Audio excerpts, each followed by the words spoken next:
આજે મોડાસા રાધેનગર જતો રોડ છેલ્લા 4 વર્ષથી આનું કામ ચાલી રહ્યું છે। આ રોડનું કામ એટલું મંદ ગતિએ ચાલુ રહ્યું છે અને સરકારની જાણે કે કોઈ નીતિ જ નથી કે આ રોડ ઝડપથી થાય। છેલ્લા 4 વર્ષથી મોડાસાથી આ રાધેનગરના રોડનું જે પ્રમાણે કામ ચાલી રહ્યું છે એના કારણે આજુબાજુના અહીંથી 30 થી 35 ગામોની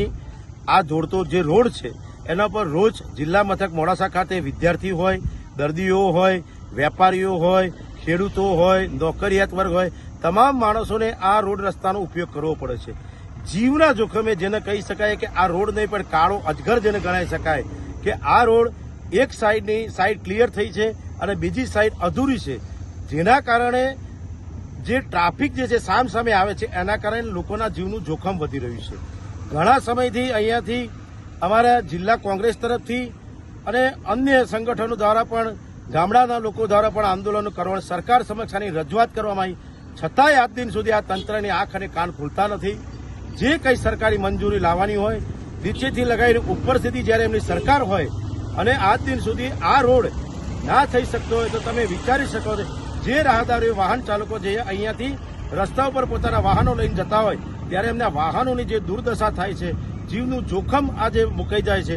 એ બાબતને આજે અમારા યુથ કોંગ્રેસ દ્વારા અહીંયા ધરણા પ્રદર્શન કરી અને દેખાવો કરી સરકાર સુધી આ અવાજ પહોંચાડવાનો આજે પ્રયત્ન જે કરવામાં આવ્યો છે એ સાથે અમારા તમામ યુથ કોંગ્રેસ અને જિલ્લા કોંગ્રેસ સમિતિના આગેવાનોએ આ સરકારના આંખ અને કાન ખોલવા માટે અને ઝડપથી આ રોડનું કામ પૂર્ણ થવા માટે આજે અહીંયા ધરણાનું પ્રદર્શન કરી સરકારના આંખ અને કાન ખોલવાનો ખૂબ પ્રયત્ન અમે કરી રહ્યા છીએ।